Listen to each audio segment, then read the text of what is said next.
اے پیغمبر صلی اللہ علیہ وسلم آپ فرما دیجئے، کہہ دیجئے کہ روح امر رب سے ہے، یعنی اللہ تعالیٰ کا حکم روح ہے. جیسے اللہ تعالیٰ نے فرمایا کن، ساری کائنات تخلیق ہو گئی. یسألونک عن الروح قل الروح من امر ربی، آپ سے لوگ سوال کرتے ہیں روح کے بارے میں، آپ فرما دیجئے روح امر رب ہے. وَمَا أُوتِيتُم مِّنَ الْعِلْمِ إِلَّا قَلِيلًا، اور جو علم دیا گیا ہے وہ قلیل ہے. مقصد یہ کہ اللہ تعالیٰ نے یہ نہیں فرمایا کہ روح کا علم ایسا علم ہے کہ جو کوئی بندہ سیکھ ہی نہیں سکتا، ایسا نہیں فرمایا. وَمَا أُوتِيتُم مِّنَ الْعِلْمِ إِلَّا قَلِيلًا، روح کا علم سکھایا گیا ہے، لیکن اللہ تعالیٰ کے مقابلے میں تو ظاہر ہے وہ قلیل ہی ہے. روح اور جسم دو رشتے اس دنیا میں قائم ہیں، سب لوگ جانتے ہیں کہ جب تک روح جسم انسانی میں موجود ہے جسم حرکت کرتا ہے، اور جب روح جسم انسانی سے رشتہ توڑ لیتی ہے پھر آدمی میں حرکت نہیں رہتی. روزانہ کی مثال ہے کہ آدمی مر گیا، اب آپ سے پوچھا جائے یا مجھ سے پوچھا جائے، کسی سے بھی سوال کیا جائے کہ آدمی مر گیا، مرنا کیا چیز ہے؟ تو یہی کہا جائے گا بھائی اس کی روح نکل گئی، یا روح نے جسم سے رشتہ منقطع کر لیا. اس کا مطلب یہ ہوا کہ جب تک روح جسم سے رشتہ جوڑے رہتی ہے جسم میں زندگی رہتی ہے، اور جب روح اس جسم سے رشتہ منقطع کر لیتی ہے، توڑ لیتی ہے، تو جسم مر جاتا ہے. مرنے کا مطلب یہ ہے کہ جسم کے اندر کوئی حرکت نہیں رہتی، کوئی حرارت نہیں رہتی، جسم بولتا بھی نہیں ہے. جسم کو اگر کوئی انجیکشن لگایا جائے، اب وہ تو وہ انجیکشن اندر ہی نہیں جائے گا، لیکن جس کے انجیکشن لگایا جا رہا ہے اس کو سوئی چبھنے کا احساس نہیں ہوگا. اس کے برعکس اگر روح ہے موجود جسم کے اندر تو ایک مچھر بھی اگر کاٹ لیتا ہے تو آدمی کو پتہ چل جاتا ہے کہ مچھر نے میرے کاٹا ہے. یہ روح اور جسم کا جو رشتہ ہے اس کے بارے میں کتابیں بھی بہت ساری لکھی گئی، تقاریر بھی بہت ساری ہوئی، بلکہ میرا تو موضوع ہی روح ہے، روح اور روحانی علوم. سوال یہ ہے کہ جب آپ کے اندر روح نہیں ہوتی تو آپ کھانا کھا سکتے ہیں؟ آپ کا جواب ہوگا نہیں. آپ پانی پی سکتے ہیں؟ آپ کا جواب ہوگا نہیں. کیا مردہ جسم نے زندگی میں پوری دنیا میں کبھی شادی کی ہے؟ آپ کو جواب ہوگا نہیں. کیا مردہ جسم سے کبھی اولاد پیدا ہوئی ہے؟ آپ کو جواب ہوگا نہیں. مردہ جسم کو کبھی بخار چڑھا ہے، ملیریا ہوا ہے، ٹائیفائڈ ہوا ہے؟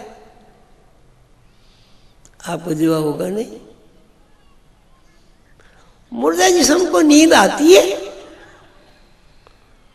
آپ کو جوا ہوگا نہیں. مردہ جسم کو بھوک لگتی ہے، پیاس لگتی ہے، سردی لگتی ہے، گرمی لگتی ہے. مردہ جسم اسکول میں داخل ہو کے اسکول کی تعلیم حاصل کر سکتا ہے. مردہ جسم کارخانے چلا سکتا ہے. کیوں بھائی، آپ ٹویوٹا چلا سکتے ہیں اپنے مردہ جسم؟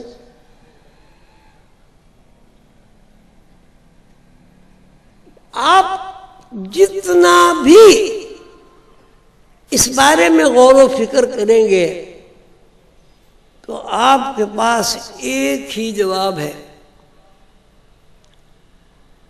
کہ جب تک جسم کے اندر روح کی تحریکات ہیں، جسم میں حرکت ہے، اور جب روح کی تحریکات ختم ہو جاتی ہے تو جسم کیا ہو جاتا ہے؟ جی، مردہ ہو جاتا ہے، ڈیڈ باڈی ہو جاتا ہے. کیا آپ نے کبھی دیکھا ہے کہ ایک مردہ جسم ہے اور اس نے اپنے بیٹوں سے کہا ہو بیٹے ذرا مجھے کوٹ تو پہنا دے؟ یا کسی نے کہا ہو بھائی میری اچھی پیاری بیٹی مجھے ایک پیالے دودھ ہی پلا دے؟ زندگی کا کوئی عمل، کوئی حرکت اس وقت تک ہی ہے جب تک کہ جسم میں روح موجود ہے. روح نکل گئی، جسم کو آپ ڈیڈ باڈی کہتے ہیں، لاش کہتے ہیں، مردہ کہتے ہیں، جو کہتے ہیں. میں آپ سے سوال کرنا چاہتا ہوں،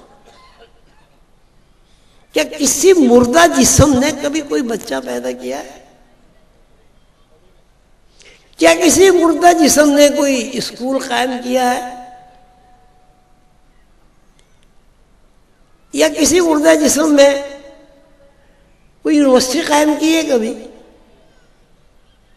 تو کون سا ایسا عمل ہے جو آدمی روح کے بغیر انجام دے سکتا ہے؟ تقریباً 11,500 صفات انسان کے اندر کام کرتی ہیں. وہ 11,500 صفات میں ایک صفت ایسی نہیں ہے جو روح کے بغیر آدمی جو ہے اس کو حرکت دے سکتا ہو.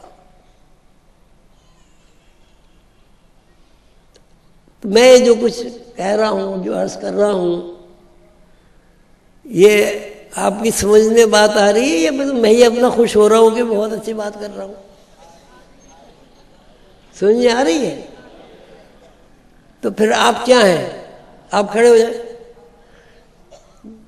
جب آپ کی سمجھ میں آ گئی بات تو پھر آپ کیا ہیں؟ روح ہے. تو روح کو کبھی دیکھا آپ نے؟ پھر یہ کیا بات ہوئی کہ آپ روح ہیں اور روح کو پتہ ہی نہیں آپ کو؟ روح تشریح رکھے. مطلب کہ کوئی حرکت زندگی کی ایسی نہیں ہے کہ جو مردہ جسم انجام دیتا ہو، اور زندگی کی کوئی حرکت ایسی نہیں ہے جو زندہ جسم نہ کر سکتا ہو.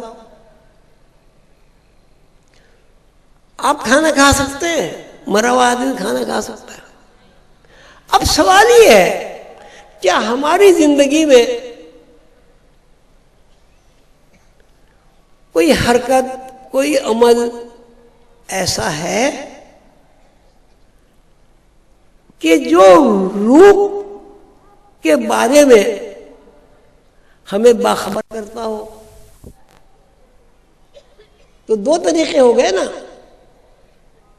تو یہ جو طریقہ ہے کہ جسمانی تقاضوں کے بغیر بھی آدمی زندہ ہے، یہ ہمیں روح کی تحریکات کا بتا دیتا ہے. ابھی تک تو یہ نا کہ بھئی ہم چلیں گے پھریں گے ماریں گے کوٹیں گے جو بھی کچھ کریں گے، لیکن جب ہم سونے کی کیفیت میں چلے جاتے ہیں تو اس وقت ہماری جسمانی حرکات و سکنات تقریباً معطل ہو جاتی ہیں. لیکن آدمی زندہ ہے، آپ تشریح رکھتے ہوئے آدمی زندہ ہے. میرے خیال ہے میں نے کوئی مشکل مسئلہ تو نہیں چھیڑ دیا نا کہیں؟ سب کی سمجھ میں آ رہا ہے؟ سب سمجھدار ہے؟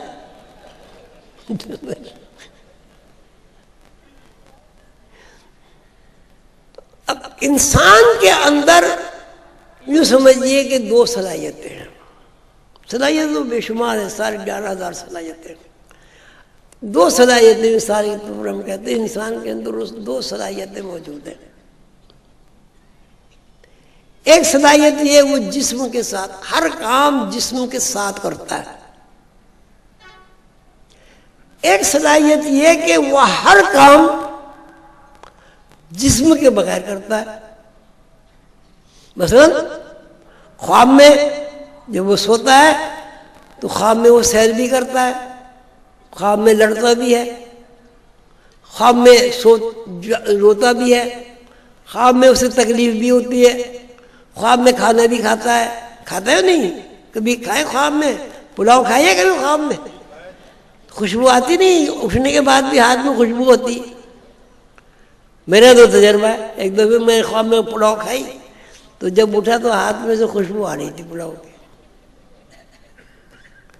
تو اس کا مطلب انسان بیک وقت دو پٹری پر چل رہا ہے.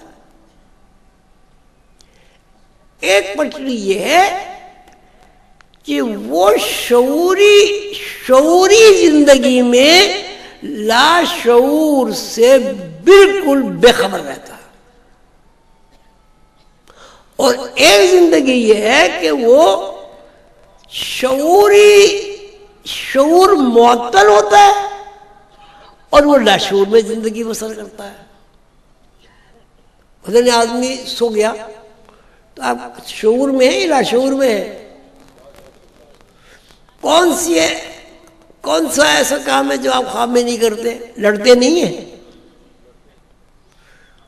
گالیاں نہیں دیتے خواب میں، خواب میں کھاتے نہیں ہیں، خواب میں مارتے نہیں ہیں. کون سا ایسا کام ہے جو آپ خواب میں نہیں کرتے بتائیں؟ اردو قندر بابا نے تو نو قلم میں یہ بھی فرمایا ہے کہ خواب میں انسان جنسی تلذذ کرتا ہے تو جس طرح اس کو بیداری میں اس عمل کے کرنے کے بعد غسل واجب ہوتا ہے، اسی طرح خواب میں جنسی تلذذ کے بعد غسل واجب ہو جاتا ہے. ہوتا ہے نہیں ہوتا؟ کیوں نہاتے ہیں آپ؟ اچھا کوئی آپ اچھا خواب دیکھتے ہیں تو اٹھ کے خوش ہوتے ہیں، بھئی آج میں نے بڑا اچھا خواب دیکھا. خواب میں کوئی پریشان کن حالات سے گزرتے ہیں تو آپ ناخوش ہوتے ہیں کہ بھئی آج تو بڑا پریشان کن خواب دیکھا. بزرگوں کو تلاش کرتے ہیں، ان سے کہتے ہیں جی ہم نے یہ خواب دیکھا، ہم نے یہ خواب دیکھا. اب دو زندگیاں ہماری ساتھ یہ وقت چل رہی ہیں. ایک زندگی بیداری کی زندگی ہے اور دوسری زندگی خواب کی زندگی ہے. خواب کی زندگی میں اور بیداری کی زندگی میں یہ فرق ہے کہ بیداری کی زندگی میں جسم متحرک ہوتا ہے اور خواب کی زندگی میں زندگی برقرار رہتی ہے لیکن جسمانی حرکات و سکنات معطل ہو جاتی. یہ کوئی ایسی بات تو نہیں ہے جو بہت زیادہ بادی کو سمجھ میں نہ آنے والی ہو، یا ہے؟ کون آدمی ایسا ہے جو کبھی سوتا نہیں ہے؟ کون آدمی ایسا ہے جو ساری زندگی بیدار ہی رہتا ہے، سوتا بھی ہے بیدار بھی ہوتا ہے؟ اس طرح کہ اللہ تعالیٰ نے ایک ایسا نظام تخلیق کیا ہے